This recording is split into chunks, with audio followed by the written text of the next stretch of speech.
Well, shalom, Haverim, and welcome to our ongoing study and almost the end of the Acts of the Apostles. This video is going to be on Acts chapter 27, which is going to be about the sea-going voyage of the Apostle Paul in Roman custody from Caesarea in Israel to Rome, eventually to Rome, where he will get his wish and the privilege that he claimed to make his case before the Roman emperor. I'm trying something a little bit different today. As you can tell, the picture of me is way too big. And behind my head is the Bible map of Paul's voyage to Rome. I've also got a picture of this map on the PowerPoint that I'll share with you in a few minutes, but we are going to need to be referring to this map pretty much constantly throughout this video and through our readings through Acts 27. So this was the best way I could figure to have a handy map available at all times, and I can just kind of move my head out of the way and you can see where we are on the map and so forth. So I'm going to have to be kind of moving it around the screen to navigate between the Bible verses that we're reading and the necessity for the map and stuff like that. So right now, let me go ahead with my PowerPoint and preliminary equipment, and I'll just move this thing out of the way so we can look at the material to prepare us to read Acts chapter 27. Here again is my book. I'll probably continue to try to sell this book right up until the end of our Acts Bible study. That's available to you through Amazon is the best place to get it. It's just a commentary on the Acts of the Apostles, and it will talk about, probably in a little bit greater detail, the things that we have been talking about. Well, where are we on the timeline? This line on the timeline right here, the years 58 to 60 of the Common Era, or AD, Anno Domini, we found the Apostle Paul in Caesarea. He'd been arrested in Jerusalem, charged with crimes, basically religious crimes. And he had stood, I think, 2 trials before the Roman governors, Felix first, and then Festus replaced Felix. And he had also had a hearing before Herod Agrippa II, kind of the Jewish, I guess you would call him, king. He's referred to as a king. He was kind of an underling king to the Roman governor.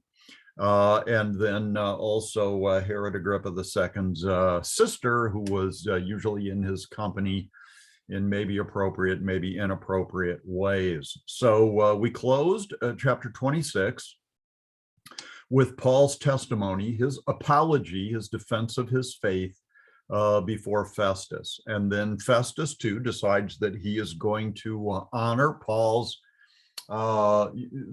making use of his the privilege of all Roman citizens to appeal their case before Caesar. So Festus is going to honor that. Herod Agrippa decides to honor it also.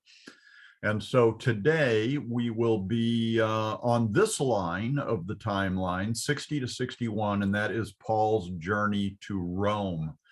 Didn't really take him a year to get there, but anyway, I think you'll see the chronology as we go through the text today. And then, of course, that is followed by the 2 years that he spent in prison in Rome. And let me say at this point that history tells us, the Acts of the Apostles don't tell us anything about Paul standing before Caesar, before Nero, and making his case. But history tells us that he was released from prison there and he continued on doing ministry. Again, stuff that the Bible doesn't tell us about. So here on this line, we have between the years 64 and 67, Paul's further missionary journeys and a question mark.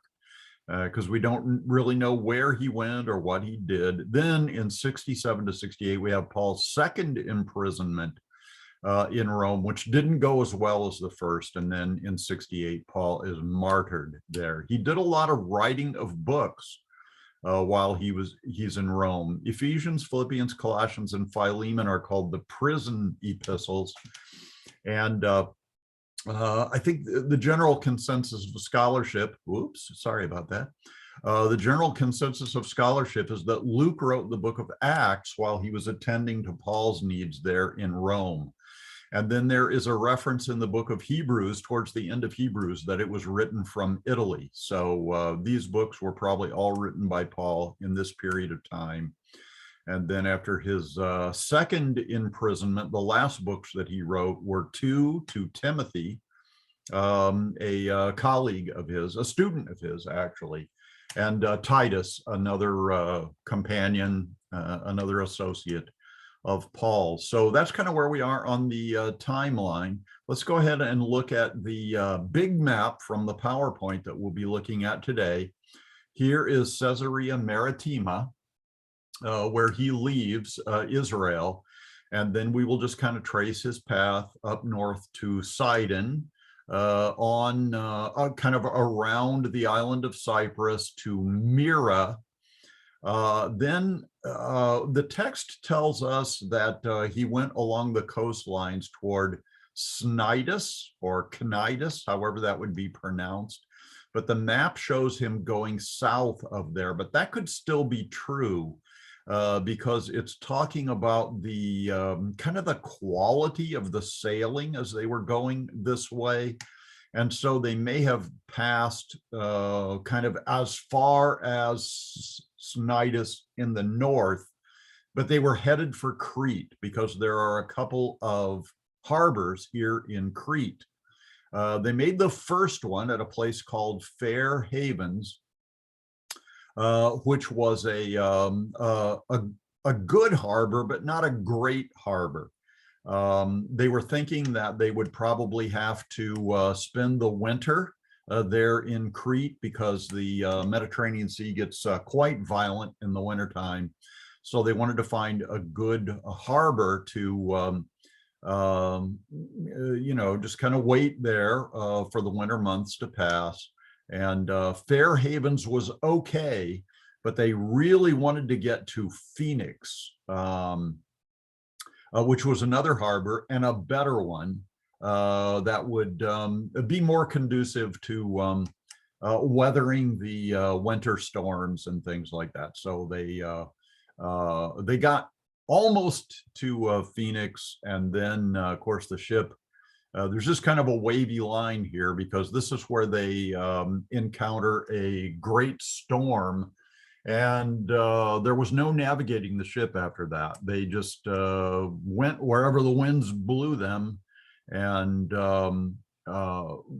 some of the, there's a place in Acts 27 where it says that they were in the Adriatic Sea. Now here's the label, Adriatic Sea, way up here to the north. I guess it's possible, but it's unlikely that they got this far north.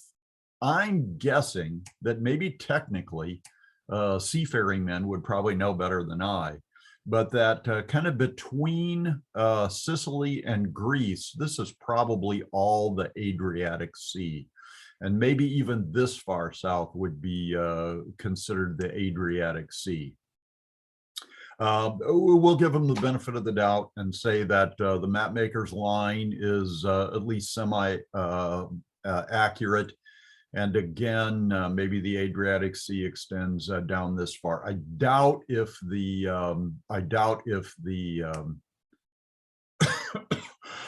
the storm blew them this far north.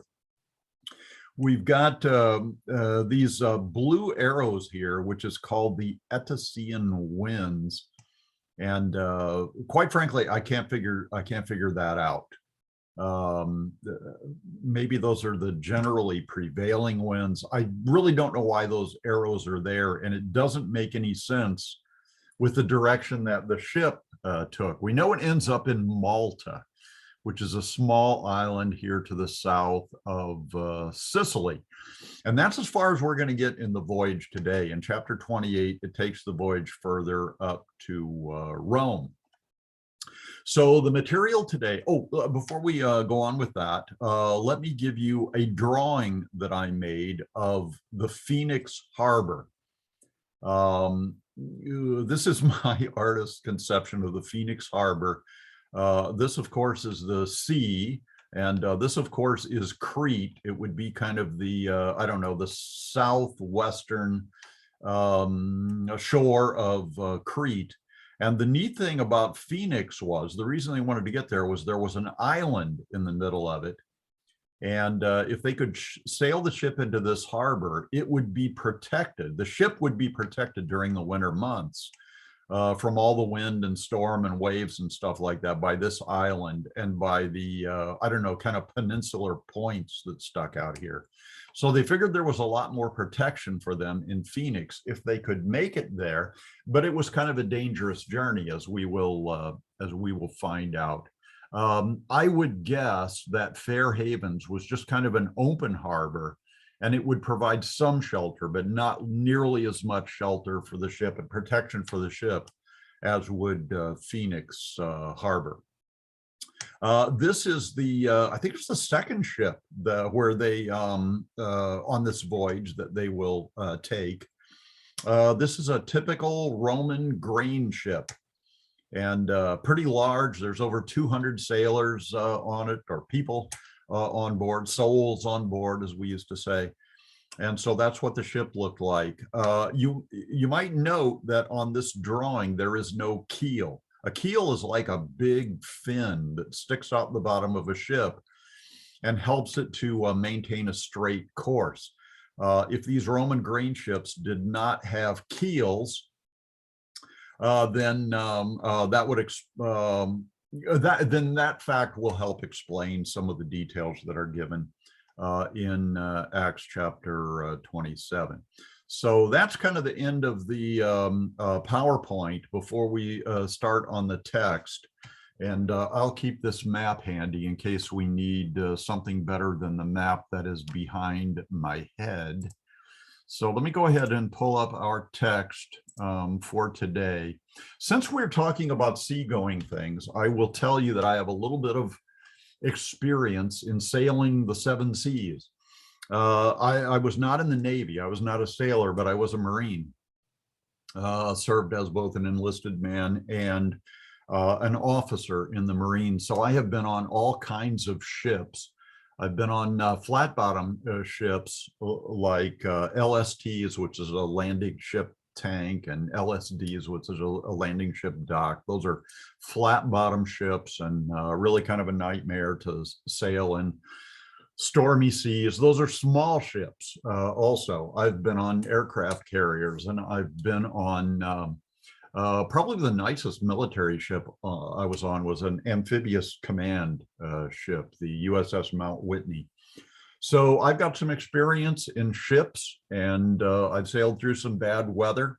I was on a Mediterranean cruise where the Mount Whitney stopped in Spain and Italy and Greece, and also in Turkey at a place called Izmir, which is ancient Smyrna of the book of Revelation and so forth. So I have a little bit of experience on ships. No experience on ancient ships like the ships we're going to be talking about today. But I do know a little bit about sailing the 7 seas. So I will share with you some of my memories and some of my limited knowledge about that. Let's go ahead and launch into Acts chapter 27. Once again, we will be reading from the Complete Jewish Bible as our English text. And because this is such a technical chapter, that is probably not the best English Bible to be reading from, because it's what Bible scholars call a dynamic equivalent. It's not a word-for-word translation. So we'll be looking at some technical terms in the Greek text that we have available to us. And let's go ahead and get started. Chapter 27, verse 1. Once it had been decided that we should set sail for Italy, they handed Shaul, the Apostle Paul, and some other prisoners over to an officer of the emperor's regiment named Julius. Julius is going to play a prominent role in these last couple of chapters.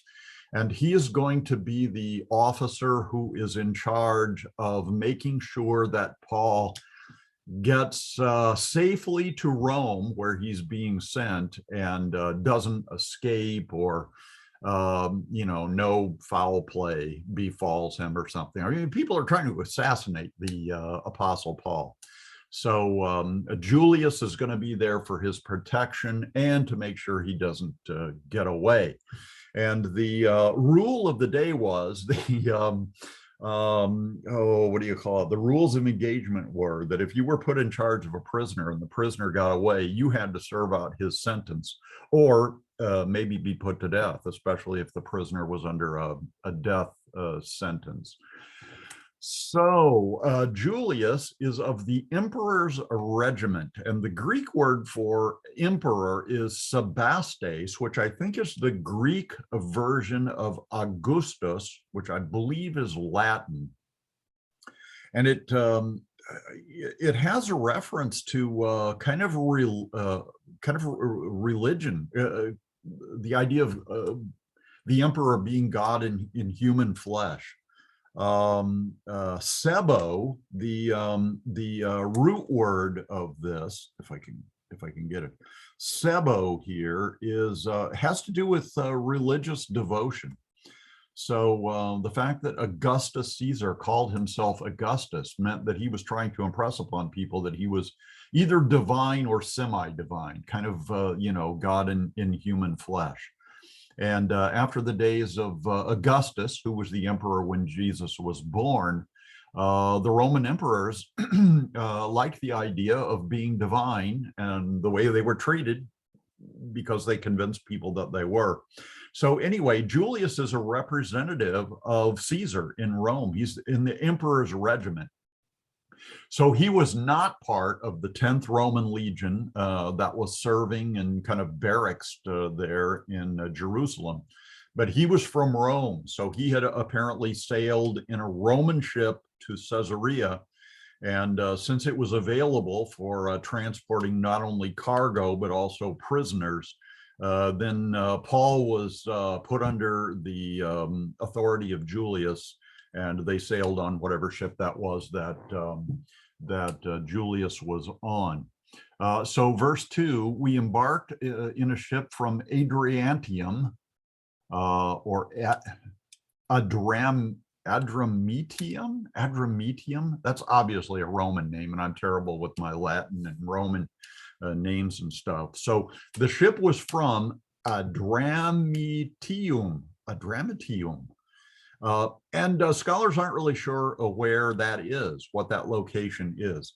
The best bet that most scholars say is that it's behind my head, here around the city of Myra. They think it is like a Roman city in Turkey. So I guess it doesn't really matter where Adramitium is. But that was like the home port of this ship that they got on. So they got on a ship from Adramitium. I hope that's the last time I have to pronounce that word, which was about to sail to the ports along the coast of the province of Asia, and put out to sea accompanied, the ship put out to sea accompanied by Aristarchus, a Macedonian from Thessalonica. And I believe Aristarchus is a Christian and kind of a companion of Paul's. Maybe he was from one of the churches in Macedonia, maybe accompanied Paul on some of his other travels, but he's on board the ship with Paul and Julius and whoever else. So, yeah. The next day we landed at Sidon. It's usually spelled Sidon, And Sidon is like right here on the map. Here's Caesarea, here's Sidon, usually accompanied by the kind of the twin city of Tyre and Sidon there. So they're in modern day Lebanon. So like the first stop in the voyage was Sidon, and Julius considerately, and I wanted to share with you the Greek word that's translated with the word considerately. It's philanthropos. So you've heard of philanthropy, which means being friendly toward people, being what? Gracious and generous toward people. So Julius is being gracious and considerate with Shaul, with Paul. And he allowed Paul to go visit his friends and receive what he needed.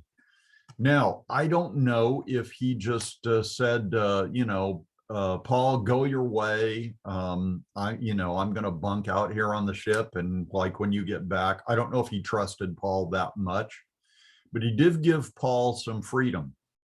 He may have accompanied Paul in his visits with his friends there in Sidon.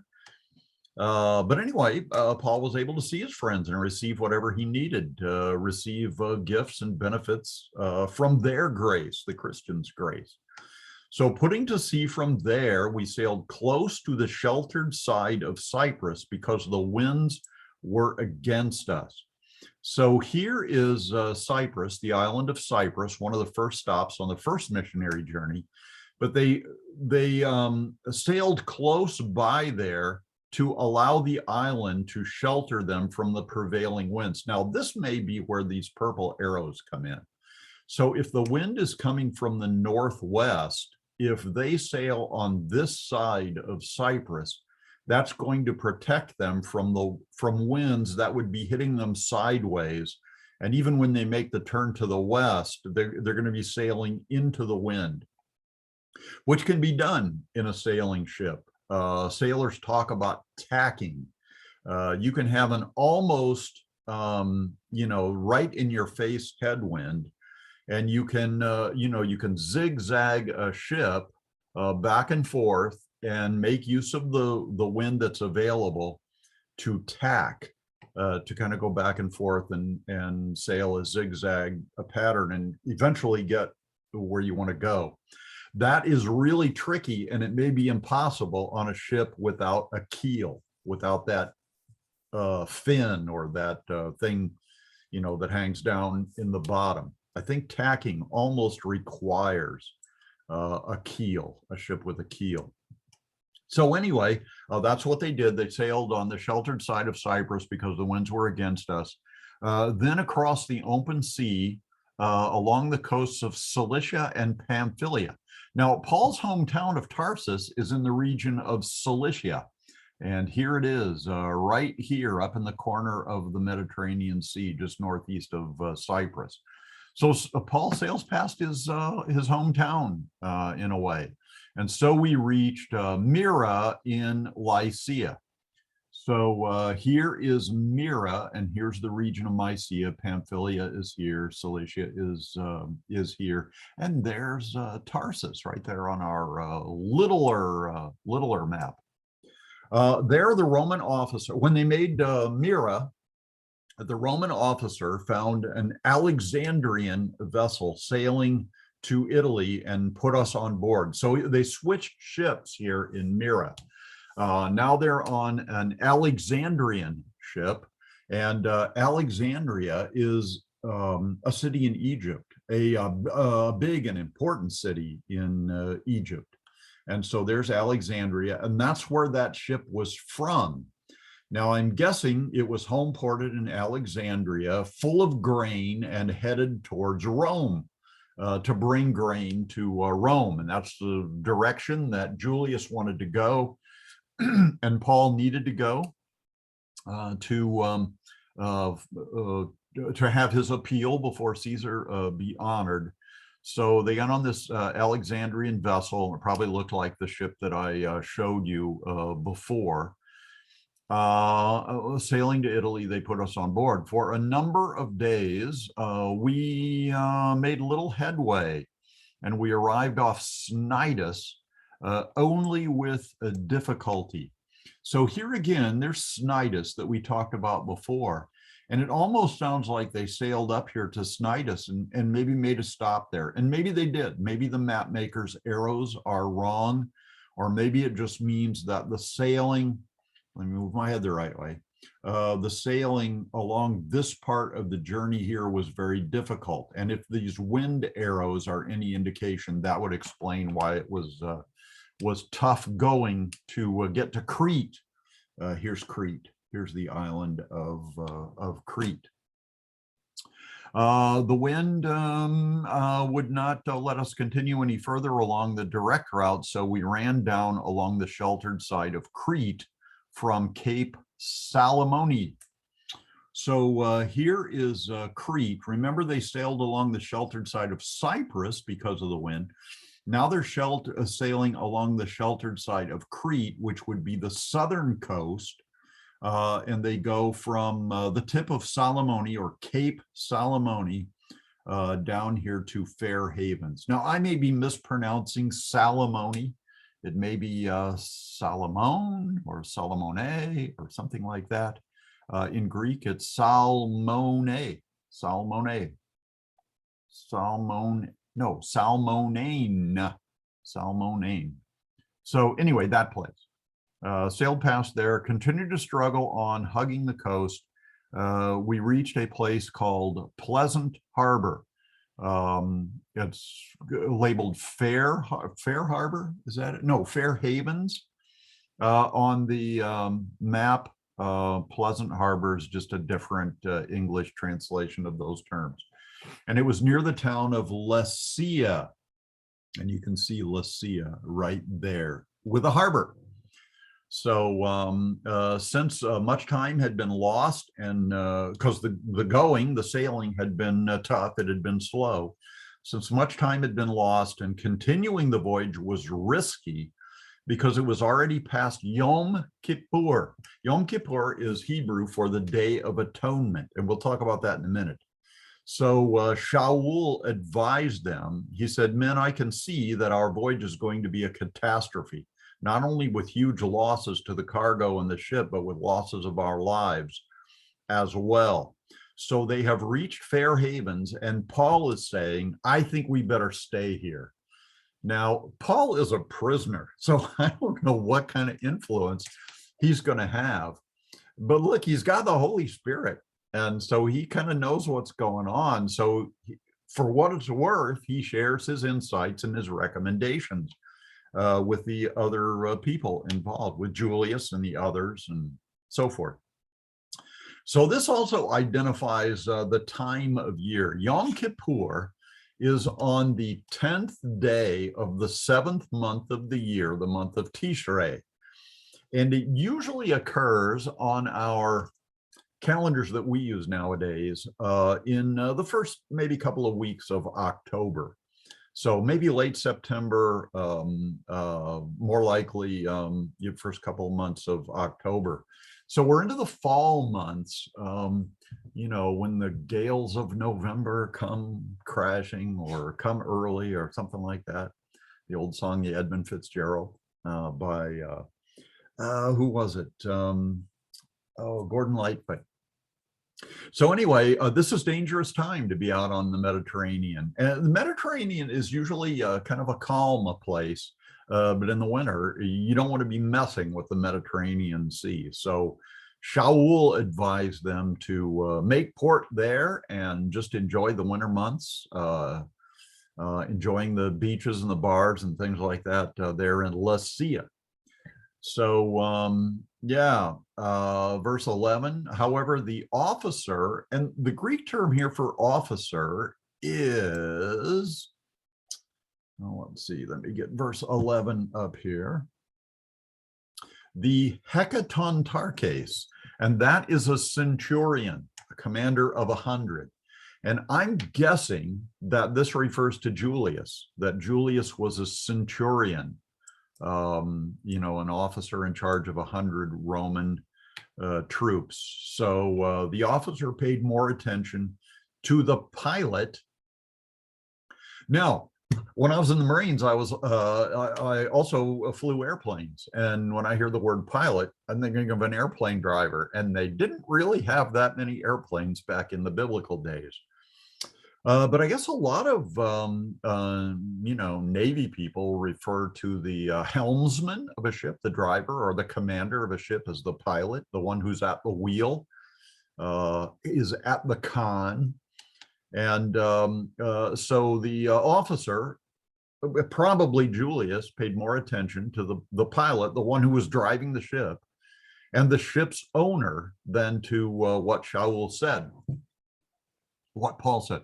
So the ship's owner was the one who owned the ship, and Julius probably figured, well, this guy's got the most to lose, and if he says we should continue on, maybe we should. And we're going to see why the ship's owner and the pilot wanted to continue on. Now, after all the evidence is in, we're going to see that Paul was right. They should have stayed put. But the ship's owner and the driver, the one who was at the controls, decided it was worth the risk to continue their voyage a little further. Moreover, since the harbor was not well suited, we're talking about Fair Havens, was not well suited to sitting out the winter, the majority reached the decision to sail on from there in hope of reaching Phoenix, another harbor in Crete. And that's the one I showed you the drawing of, where you got the little island in the middle of the harbor that provided more protection and stuff like that. And they thought it would be better to winter there, where it is protected from the southwest and northwest winds, just because of those kind of points that come out into the harbor, and of course the island in the middle. When a gentle southerly breeze began to blow, they thought they had their goal within grasp. So they raised the anchor and started coasting by Crete, close to shore. Now, usually, a southerly wind usually means a wind coming from the south, blowing in a northerly direction. And that would be fine. I mean, here they are in this harbor, and a wind coming from the south would be, pretty conducive with where they wanted to go. Up there to the, here is Phoenix, like it shows it on the kind of western tip of Crete. So they started sailing along the coast of Crete, the southern coast there, close to the shore. But before long, there struck us from land a full gale from the northeast, the kind they called Evrakilon. Now, that is David Stern's attempt to transliterate the Greek term Eurakulon. And the modern Hebrew here is Erakilon. Euroclydon, I think, is the typical English translation of that. Whatever it's called, it is a gale wind, a monster wind coming from the northeast, which is exactly the opposite direction of where they want to go. So this wind is coming in this direction, and it's going to push them away from the harbor they wanted to get to. So the ship was caught up and unable to face the wind. So we gave way to it and were driven along. Now, with a sailing ship, there's a pointy end in the front, and then there's a flat end in the back, the stern. And one of the benefits of having a keel is that the keel helps you navigate a ship in stormy weather conditions. It helps you keep the nose pointed into the wind, like you want the wind coming, in the pointy direction. I mean, even though it's going to be pushing you backwards, that's the best orientation or attitude of the ship towards the wind. So, I guess there might have been some hope initially that they could tack their way back and forth in the face of this wind and maybe reach the harbor, but they couldn't do that. So this monster wind comes from the northeast, and they just gave way to it. They stopped trying to direct the ship and just hoped it would stay afloat. As we passed into the lee of a small island called Cauda, and here is Cauda right here, kind of south and looks like a little bit east of Phoenix. We managed with some strenuous effort to get control of the lifeboat. Now, on a big ship like this, normally what you did was you had a lifeboat, which would be like a rowboat that you would use to, kind of get from where the ship is anchored close to shore, and you could take the rowboat to shore. So it's a smaller boat, and it's usually tied by a rope to the larger ship, and then just dragged behind it. And whenever you need it, you pull the rope in, and you get into the boat, the lifeboat, and go where you need to go.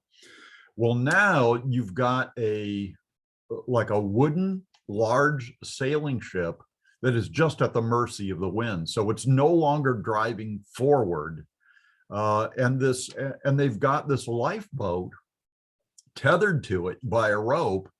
And if the wind catches this lifeboat right, it's going to hammer it into the side of the ship and punch big holes in the ship. And that's the last thing they wanted. So the first safety measure they took was to get this lifeboat out of the water and out of the wind's control, get it up on board the ship, like lift it up over the side of the ship and tie it down to the deck. So they were able to manage to do that. They didn't want that lifeboat floating around and punching big holes in the ship and causing it to sink. So they hoisted it aboard, then fastened cables tightly around the ship itself to reinforce it, fearing they might run aground on the Surtees sandbars. They lowered the masts and sails and thus continued drifting. So the Surtees sandbars are along the northern coast of North Africa, around Cyrene. There were sandbars out here, very shallow water. And they were afraid that if the winds blew them down in that direction, that they might hit these sandbars and the ship would just fall apart and people would die. Not only would the cargo be lost, but people would die in the shipwreck. So here's what they did. They fastened cables tightly around the ship. The Greek word for this is interesting. It's boethios, which is the Greek word for help, for providing help. Or a remedy. And evidently wooden ships in those days carried, I think it was probably great big ropes. They talk about cables. I don't know if they were like metal cables, possibly. They're also called bands, like metal bands. And this would be something that they would wrap around the ship. It's like they would pass these cables underneath the ship and then over the top decks of the ship, and they would just wrap the ship in these ropes or cables in order to keep the framework together. Because one of the toughest things, one of the most harmful things on a ship is, especially in a big storm like this, if you've got sails that are hoisted on these masts, the mast, I mean, it's attached to the deck of the ship, but it is taking a lot of abuse. So it is just, kind of being forced back and forth, and it could just break the ship apart. It could just, cause big cracks and stuff and break the timbers in the ship and stuff like that. So they're in danger of that. They're going to need to deal with the mast. So yeah, they will lower they lowered the masts and sails and continued drifting. I don't know if that means that they lowered the masts themselves, like the wooden poles that stuck up, or if they just took the sails off of them. If the sails are still up and the ship is out of control, those sails are going to drive that ship fast. So one of the first things they want to do is get the cloth down, get the sheets of the sails down, so that it's just the ship itself that's being driven and not these big sails, which would greatly reduce the speed at which this ship is being blown by these gale winds. So they wrap these bands, these cables, these ropes all the way around the ship, underneath and over the top, I think from side to side, and just kind of wrapped it up like you would put a bandage on your arm or something like that. Well, how do they do that? I mean, like, what is the method? What's the procedure for doing that?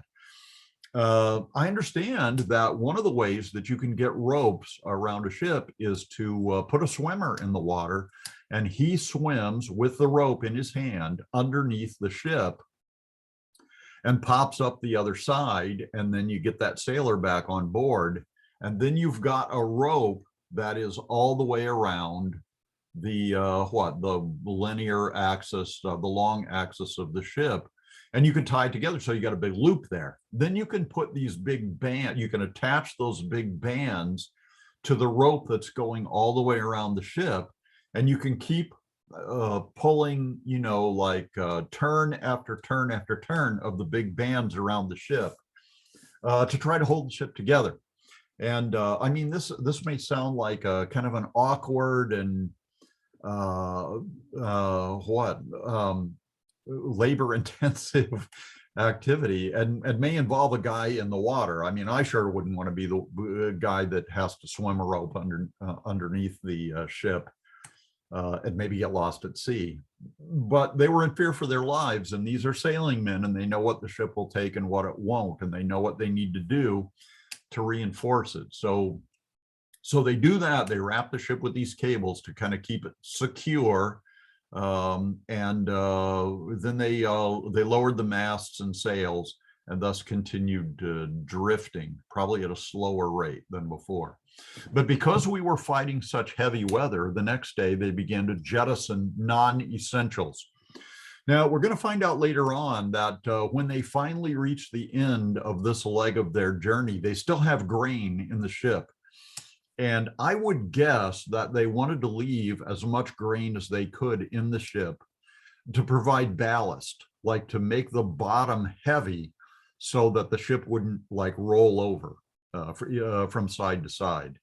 Now, they may have gotten rid of some of the grain because they also didn't want the ship sitting too low in the water so that waves would crash over, over the sides, over the gunnels, I think it would be, of the ship, and fill it with water. They didn't want that either.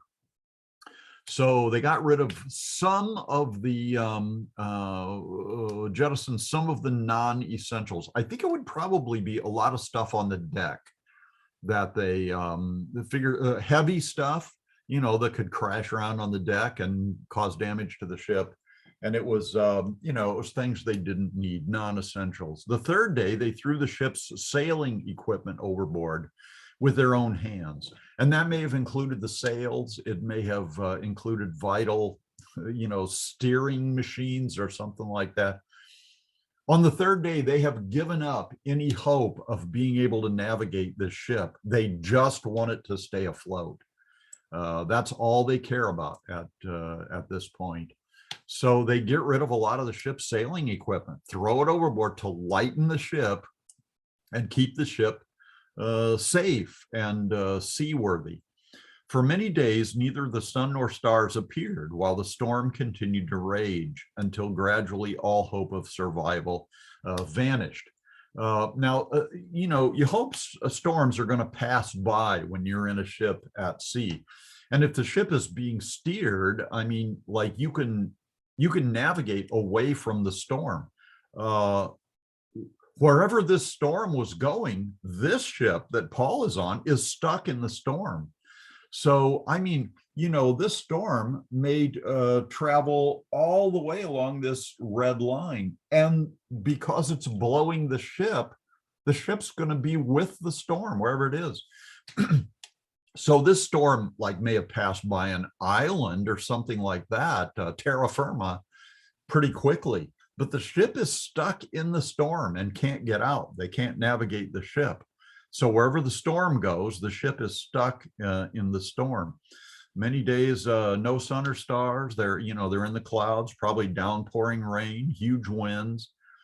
This is an unpleasant journey.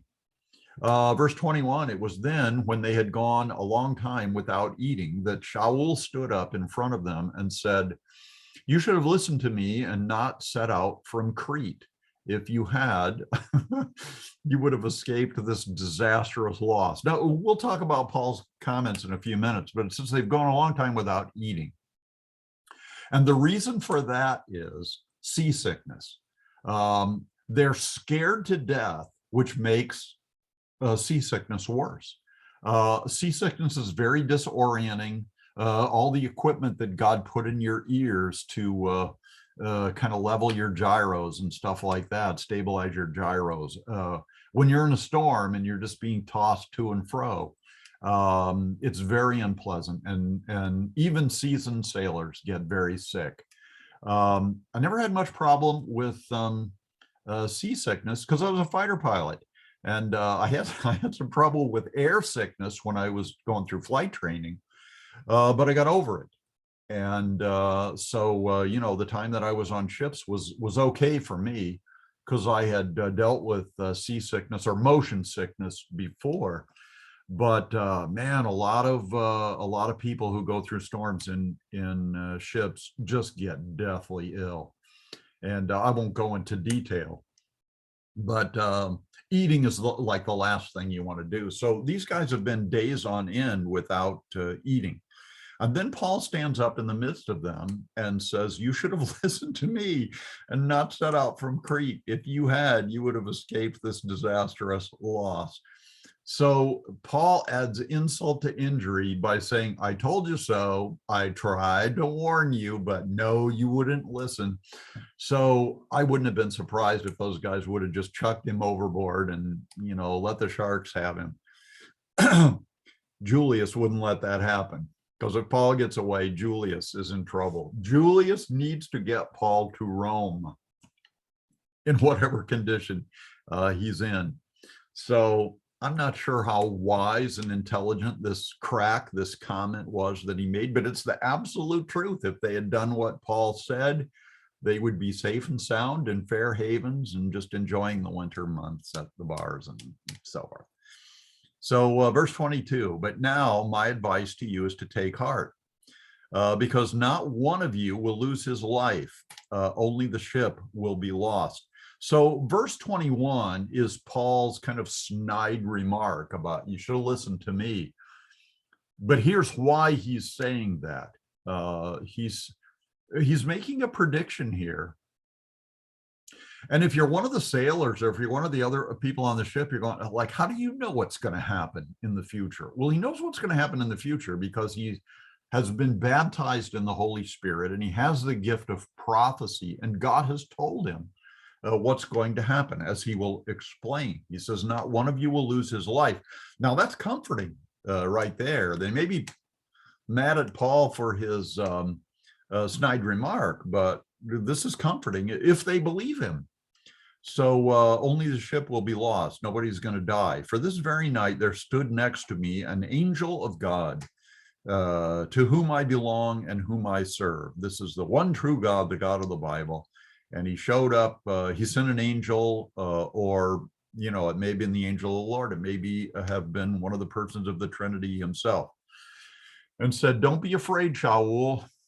You have to stand before the emperor. Look, God has granted you all those who are sailing with you." And here again, I think this supports the idea that Paul's going to Jerusalem in spite of all the prophetic warnings that he got along the way. It was God's will. And God had a way planned so that Paul could get to Rome and stand before the emperor. That was his calling. He was going to stand before kings, and the Roman emperor was the biggest king among them. One of the commentators I read recently or heard recently said that if Paul had to pay his own way, his own travel fare to Rome, it would have cost him a fortune to go there. But since he is appealing his case, the expense for this journey is on Rome. Paul is sailing free. It's not going that well so far, but so he's sailing free at the Romans, or the Roman government's picking up the bill. So yeah, don't be afraid. You have to stand before the emperor. Look, God has granted you all those who are sailing with you. So men, Paul speaking now, take heart, for I trust God and believe that what I have been told by this angel will come true. Nevertheless, we have to run aground on some island. Now, there's another prophecy. This hasn't happened yet. Oh, how did Paul know that? God knows the future, and he told Paul the future. So Paul prophesies here. It was the 14th night, and we were still being driven about in the Adriatic Sea, when around midnight, the sailors sensed that we were nearing land. Now, we talked about this before. Here, well, you can't even see where it says Adriatic Sea on the map behind my head. It's up, it's up here where my little cursor is. But here's the path of the ship, supposedly. The ship may have gone way further north than this, and then come south to Malta. But maybe this area down here is also called the Adriatic Sea. We will give Luke, the author of Acts, the benefit of the doubt that when he talks about being driven about the Adriatic Sea, he knows what he's talking about, and maybe the map makers don't. So they dropped a plumb line, and they found the water 120 feet deep. And a little further on, they took another sounding and found it 90 feet. So the Greek term here for the plumb line is let's see, bolisantis. I think the balo means to throw something, or to give direction to something. So in this case, it's giving direction to something downward. It's a weight, probably a lead weight, with a string or a rope attached to it. And when sailors wanted to know how deep the water is, they would let this plumb line down until the weight at the bottom of the line hit bottom, and the rope went slack. And they would have knots tied in the rope every 6 feet. I don't think they used feet in those days, but every the equivalent of 6 feet, they tied a knot. And that 6 foot of length was called a fathom. Well, it still is. A fathom is 6 feet deep. So what they found was AQC 20 knots. So that would be 20 fathoms. So 20 times 6 feet would be 120 feet deep. And so David Stern did the math for us. And I think that's nice. I appreciate it. A little further on, they drop the bolisantes again. And then it comes up decapente, which is 15 knots. So multiply 15 by 60, come up with 90 feet. So what? The water's getting shallower as they go. So that tells them they're probably approaching land. They probably can't see it, but they can tell by the decreasing depth of the water that they're getting close. Now, fearing that we might run on the rocks, they let out 4 anchors from the stern and prayed for daylight to come. Now, the anchors from the stern, there are a couple of things that it could be. It could be just like lead weights, heavy weights, that would rest on the bottom of the ocean and keep the ship from moving forward at all. It would keep the ship tethered to those anchors. But I think these are what I believe are called sea anchors, and it's like a bucket with a rope attached to the handle of the bucket. And you throw the bucket over the side of the ship, And whatever direction the ship is going, the bucket like serves like a parachute, and it slows down the speed of the ship in whatever direction it's going. So I think it was 4 sea anchors, and they threw those over the stern, wanting to put the bow of the boat, the pointy end, in the direction of the land. That's the direct. They didn't want to hit it sideways, and they didn't want the stern to hit it, the flat stern or the rear of the ship. So they threw these 4 anchors over the stern and prayed for daylight to come. Now I understand that there has been a kind of a diving expedition off the coast of Malta. Spoiler alert, this island is Malta. And they have found these 4 anchors that were thrown over the rear of the ship to slow it down. So they put their sea anchors out the stern of the ship, and then they pray for daylight to come. So it's night, they can't see anything. They know they're getting close to land because of the soundings that they take, the measurements they take. At this point, the crew made an attempt to abandon ship. They lowered the lifeboat into the sea, pretending that they were about to let out some anchors from the bow.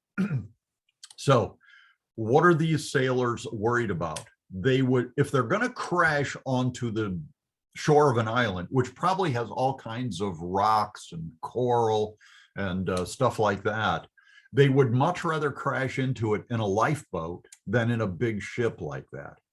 If a big wooden ship crashes into a coral reef or a rock reef, it's just going to fall to pieces. It's going to fall to pieces, and people are going to die in the shipwreck. And they didn't want to do that. So what they figured was, look, while everybody's sleeping or trying to sleep or praying or whatever they're doing, let's get in the lifeboat and get away from this big potential disaster that we're on, and go to shore in the lifeboat. And the way they thought they could get away with that was pretending like they were going to let out some anchors from the bow, probably the kind of anchors that would rest on the bottom of the ocean. Shaul, Apostle Paul, said to the officer, I assume this is to Julius, Julius, to the Hecatontarche, the commander of 100 troops. He says, unless these men remain aboard ship, you yourselves cannot be saved. So the deal that God made with Shaul when he gave him this prophecy of the survival of the crew is, but everybody has to, the condition is everybody has to stay on board. You can't have some guys trying to escape with their lives. Everybody has to stay on board. And Julius believed him. So the soldiers that were under Julius' command cut the ropes holding the lifeboat and let it go. Now that is kind of dangerous in and of itself, because now you can't use the lifeboat. I mean, if the ship does crash on a reef, it would be nice to have a lifeboat that you could get into and hopefully make it toward shore. And these reefs can be like miles off the beach of the the mainland. But at any rate, to avoid anybody being able to get off the ship, they let the lifeboat go. So they cut the ropes holding it and let it go, just to float away. Just before daybreak, Shaul urged them all to eat, saying, today is the 14th day you've been in suspense, going hungry, eating nothing. So Paul doesn't know what they're going to find on the island. It may be a deserted island with no food. So get some food while the getting's good. They still have grain on the ship. So you guys can make some bread. You can munch on some grain. You can get some nourishment in your body. You've gone without food for a long time. You're going to be weak. You're going to be dehydrated. So therefore, I advise you to take some food. You'll need it for your own survival. For not one of you will lose so much as a hair of his head. So he gives them advice, but he encourages them, telling them, look, you guys are all going to survive. God told me so. When he had said this, he took bread, said a bracha. A bracha is a blessing to God. In the Greek, it is called a Eucharistein, from which we get the word Eucharist. It's one of the names of the Lord's Supper or Holy Communion, and it's the Greek word for thanksgiving. So in other words, Paul takes this bread and he gives thanks to God for it, as Jewish people always do. Baruch atah Adonai Eloheinu melech haolam haborei halechem min haaretz, who creates or brings forth against a hotzi lechem min haaretz, who brings forth bread from the earth to feed us. So that's the prayer. That's the bracha before you eat bread. There's one for wine too, who created the fruit of the vine and so forth. So yeah, he says a prayer in front of everyone, broke it and began to eat, and encouraged the others to eat as well. So Paul's given a witness here, to God. He's giving thanks to God for the bread and that everybody's going to be safe. With courage restored, they all ate some food themselves. Together, there were 276 of us on board the ship. The us here is an indication that Luke is on board the ship with him. Aristarchus was another person who was brought along on the ship, but apparently Luke is on the ship as well. After they had eaten all the bread they wanted, they lightened the ship by dumping the grain into the sea. So yeah, they were using the grain that was in the bottom of the ship for ballast to keep the bottom pointed downwards. But now they don't want a big, heavy, laden ship laden with grain to be crashing onto the rocks of the reef. So they want to make it as light as possible. So they chuck all the grain overboard into the sea. When day broke, they didn't recognize the land, but they noticed a bay with a sand beach, and they decided to run the ship aground if they could. So they cut away the anchors and left them in the sea. And here again, I think it's sea anchors, but it may have been, lead weight kind of anchors that rest on the bottom of the floor of the sea. Left them in the sea. And I mentioned the expedition that found these 4 anchors. At the same time, they loosened the ropes that held the rudders out of the water. The rudders were out of the water because that too would be, they didn't want these rudders crashing into the side of the ship and punching holes in it, so they lashed them down. Now they let the rudders into the water so they can have some steerage. And they hoisted the foresail to the wind and headed for the beach. So they've still got at least the foresail. They've still got the sail, the cloth sails, canvas sails. So they hoist it up into the wind and point that ship in the direction of the beach. But they encountered a place where 2 currents meet and ran the vessel aground on the sandbar there. The bow stuck and would not move while the pounding of the surf began to break up the stern. Now, let me shift momentarily to my PowerPoint picture of the ship. Let me find my ship. Here's the rudder, and you can see it just kind of comes out the side of the ship there. This is the pointy end. This is the bow of the ship. Here's the stern back here.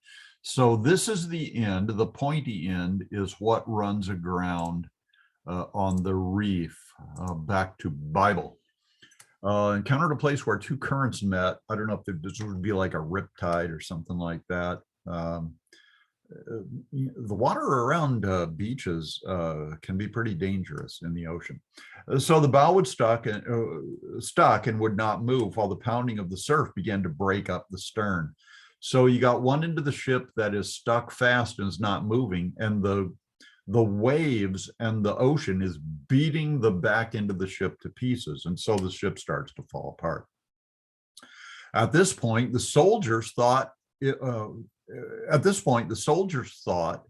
was to kill the prisoners so that none of them would swim off and escape. And we've already talked about that. If Paul escapes, then Julius has to serve his sentence. These soldiers are there to assist him guarding any other prisoners that there might be. So the soldiers said, well, let's just kill these guys. And, then we won't we won't have to serve their sentence if any of them get away. But the officer, wanting to save Shaul, he didn't want Saul to be killed. He's kind of friendly with Saul. Shaul, Paul. He kept them from carrying out their plan. He ordered those who could swim to throw themselves overboard first and head for shore. So the reef is within swimming distance of the island. And the rest to use planks or whatever they could find from the ship. So the ship is falling apart.